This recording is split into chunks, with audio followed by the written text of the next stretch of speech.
भाई आप सभी लोग कैसे हैं? आशा करते हैं कि आप सभी लोग बहुत अच्छे होंगे और आपके मम्मी-पापा भी बहुत अच्छे होंगे। चलिए शुरू करते हैं। सबसे पहले प्रश्न की अगर हम बात करें इस वीडियो के अंदर खास करके हम लोग पढ़ेंगे एमसीक्यू क्वेश्चन होगा जो कि टोटल 25 होने वाला है। तो पहला प्रश्न अगर हम पढ़ेंगे दोस्तों, अगर आप ध्यान से देखेंगे तो पहले प्रश्न में क्या दिया गया है?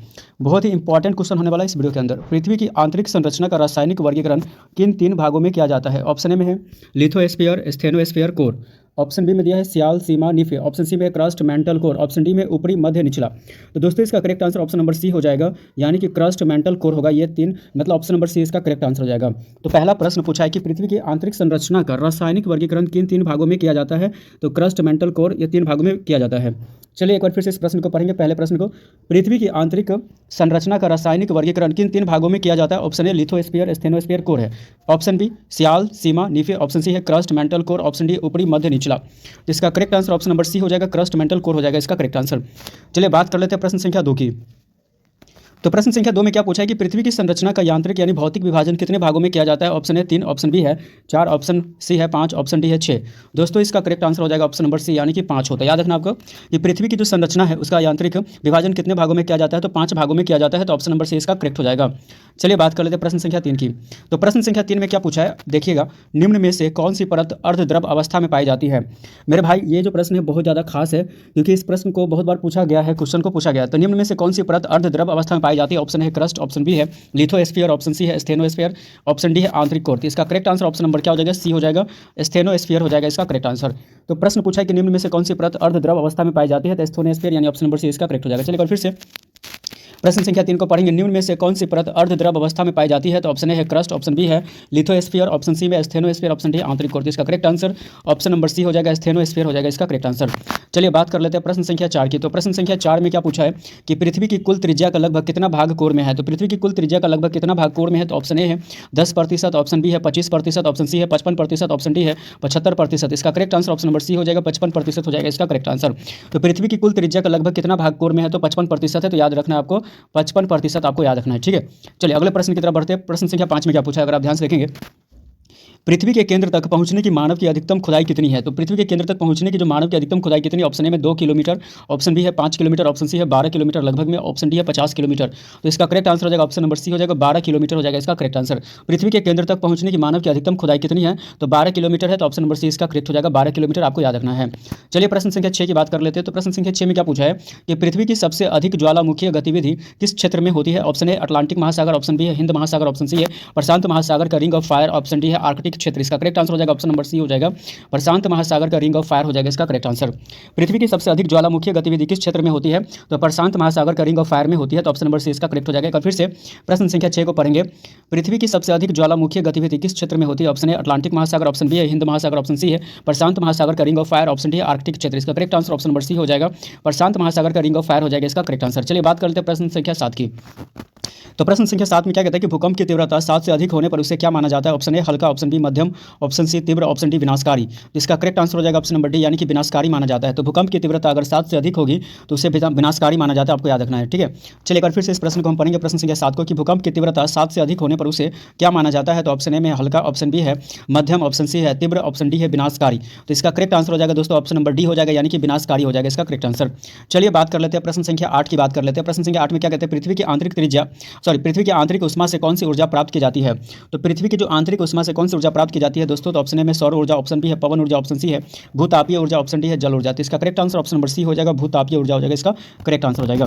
प्रश्न पूछा है कि पृथ्वी की आंतरिक उष्मा से कौन सी ऊर्जा प्राप्त की जाती है? तो भूतापीय ऊर्जा प्राप्त की जाती है, ऑप्शन नंबर सी इसका करेक्ट हो जाएगा। चलिए एक बार फिर से प्रश्न संख्या 8 को पढ़ेंगे। पृथ्वी की आंतरिक उष्मा से कौन सी ऊर्जा प्राप्त की जाती है? ऑप्शन ए है सौर ऊर्जा, ऑप्शन बी है पवन ऊर्जा, ऑप्शन सी है भूतापीय ऊर्जा, ऑप्शन डी है जल ऊर्जा। तो इसका correct answer option number C हो जाएगा, भूतापीय ऊर्जा हो जाएगा इसका करेक्ट आंसर। चलिए बात कर लेते हैं प्रश्न संख्या 9 की। तो प्रश्न संख्या 9 में क्या कहता है कि पृथ्वी की भूपट्टी जो होता है परपट्टी का औसत जो घनत्व लगभग कितना होता है? ऑप्शन ए में है 2 पॉइंट यानी 2.7 ग्राम पर सेंटीमीटर क्यूब, ऑप्शन बी में है 3.5 ग्राम पर सेंटीमीटर क्यूब, ऑप्शन सी में है 5.5 ग्राम पर सेंटीमीटर क्यूब, ऑप्शन डी में 7.0 ग्राम पर सेंटीमीटर क्यूब। तो इसका correct answer option number A हो जाएगा, 2.7 ग्राम पर सेंटीमीटर क्यूब हो जाएगा, यानी 2.7 होता है। तो पृथ्वी की जो भूपटी है यानी कि परपटी का जो औसत घनत्व लगभग कितना होता है, तो 2.7 ग्राम पर सेंटीमीटर क्यूब होता है, आपको याद रखना है।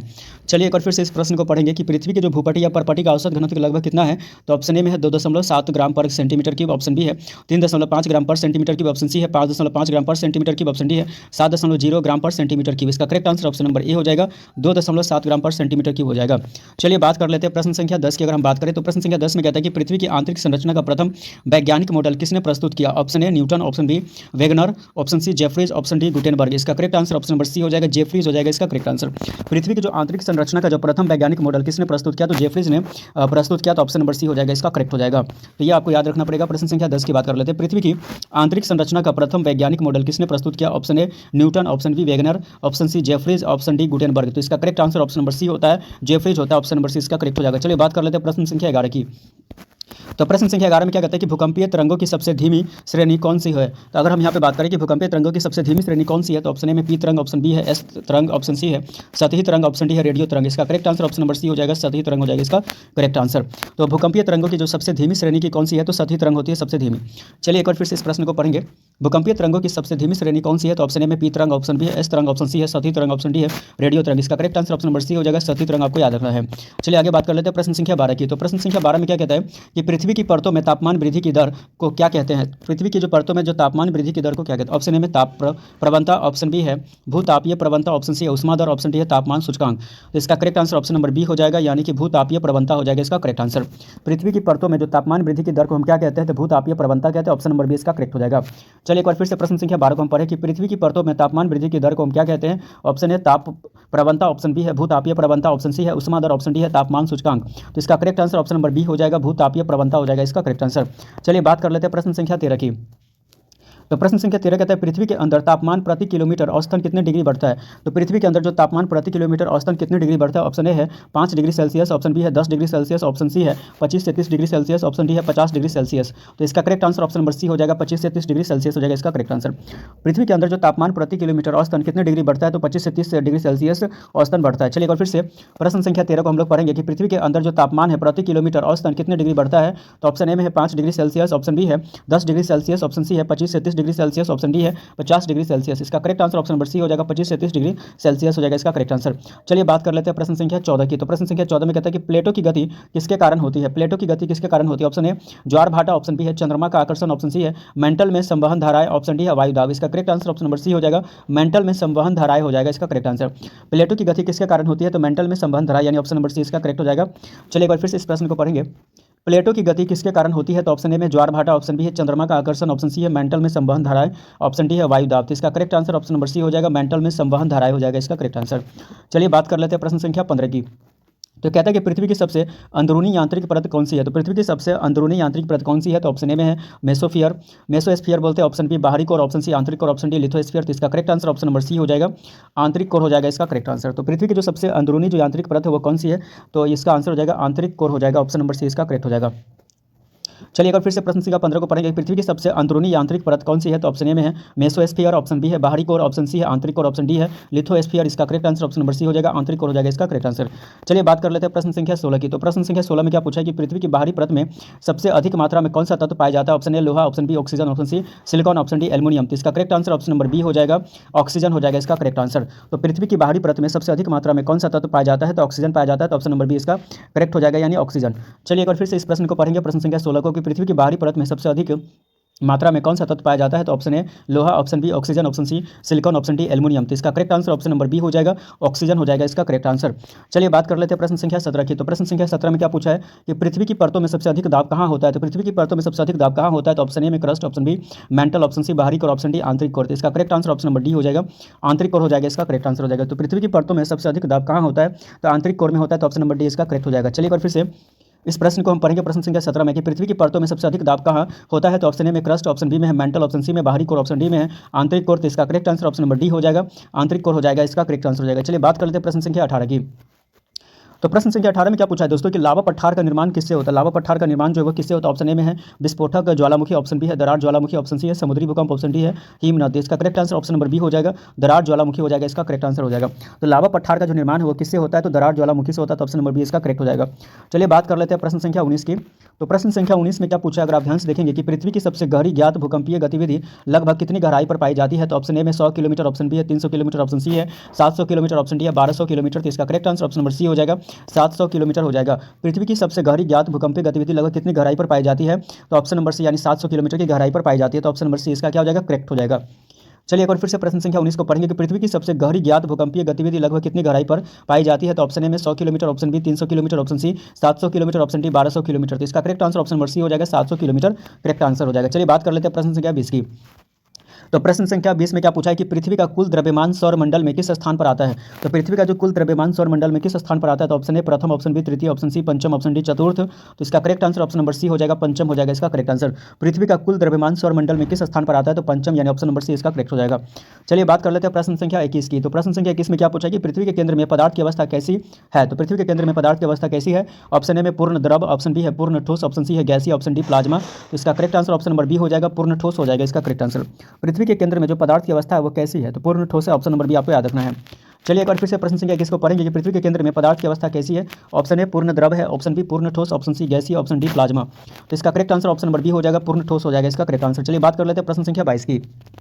प्रश्न संख्या 22 में क्या पूछा, अगर आप ध्यान से देखेंगे तो पूछा है कि भूकंप की तीव्रता और ऊर्जा में क्या संबंध है। ऑप्शन ए रैखिक, ऑप्शन बी है लघुगणकीय, ऑप्शन सी है स्थिर, ऑप्शन डी है व्युत्क्रमानुपाती। तो इसका correct answer option number B हो जाएगा, लघुगणकीय हो जाएगा, इसका करेक्ट आंसर।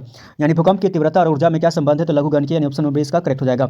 चलिए बात कर लेते हैं प्रश्न संख्या 23 की। तो इसमें क्या पूछा है, अगर आप ध्यान देंगे तो पृथ्वी की आंतरिक संरचना के अध्ययन को क्या कहते हैं। तो पृथ्वी का जो आंतरिक संरचना के अध्ययन को हम क्या कहते हैं। ऑप्शन ए भू आकृति विज्ञान, ऑप्शन बी भू भौतिकी, ऑप्शन सी खगोल विज्ञान, ऑप्शन डी जल विज्ञान। तो इसका correct answer option number B हो जाएगा, भू भौतिकी हो जाएगा, इसका करेक्ट आंसर। पृथ्वी के आंतरिक संरचना के अध्ययन को क्या कहते हैं, भू भौतिकी कहते हैं, तो ऑप्शन नंबर बी इसका करेक्ट हो जाएगा। चलिए एक बार फिर से इस प्रश्न को पढ़ेंगे, प्रश्न संख्या 23 को कि पृथ्वी के आंतरिक संरचना के अध्ययन को क्या कहते हैं। ऑप्शन ए भू आकृति विज्ञान, ऑप्शन बी भू भौतिकी, ऑप्शन सी खगोल विज्ञान, ऑप्शन डी जल विज्ञान। तो इसका correct answer option number B हो जाएगा, भू भौतिकी हो जाएगा, इसका करेक्ट आंसर। चलिए बात कर लेते हैं इस प्रश्न में, अगर हम बात करें 24 जो प्रश्न है, पृथ्वी के क्रस्ट का सबसे मोटा भाग कहाँ पाया जाता है। तो ऑप्शन ए महासागर, ऑप्शन बी मैदान, ऑप्शन सी पर्वतीय क्षेत्र, ऑप्शन डी रेगिस्तान। तो इसका correct answer option number C हो जाएगा, पर्वतीय क्षेत्र हो जाएगा, इसका करेक्ट आंसर। तो पृथ्वी के क्रस्ट का जो सबसे मोटा जो भाग है वो कहाँ पाया जाता है, तो पर्वतीय क्षेत्र पाया जाता है, तो ऑप्शन नंबर सी इसका करेक्ट हो जाएगा। इस वीडियो का सबसे लास्ट प्रश्न है, अगर अभी तक मेरे चैनल को आपने सब्सक्राइब नहीं किया तो जरूर सब्सक्राइब करें, अपने भाई को जरूर सपोर्ट करें और ज़्यादा से ज़्यादा वीडियो को शेयर करें। जो भी कंपटीशन, जितने भी भाई मेरे कंपटीशन की तैयारी करते हैं ना, आपके जितने भी दोस्त, उन सभी के साथ वीडियो को शेयर करें, क्योंकि इसमें सभी एसएससी, सीएचएसएल, सीजीएल और एसएससी, जीडी, जीबी, रेलवे विभाग के पोस्ट होते हैं, बिहार पुलिस, एसआई, दरोगा, जो भी पोस्ट होते हैं, बैंक पीओ क्लर्क की तैयारी जो भी करते हैं बच्चे, उनके लिए वीडियो बहुत ज़्यादा इंपॉर्टेंट, क्योंकि मेरे चैनल पर जितने भी जीके, जीएस और करंट अफेयर से रिलेटेड जो चैनल वीडियोस हैं अपलोड होते रहते हैं डेली बेसिस पे, और आपकी अच्छी खासी तैयारी हो जाएगी। 60% से 70% आपका जीके, जीएस आपका कंप्लीट हो जाएगा, नंबर स्कोरिंग इसकी 100% गारंटी है। तो आपको अच्छे तरीके से क्या करना है, मेरे जो वीडियोस पे, जो भी मेरे वीडियोस में जो भी क्वेश्चन आपको पढ़ाया जाता है उसको नोट भी करना है, आपको पढ़ना भी अच्छे तरीके से। तो मेरे चैनल को जरूर सपोर्ट करें, ज़्यादा वीडियो को शेयर करें।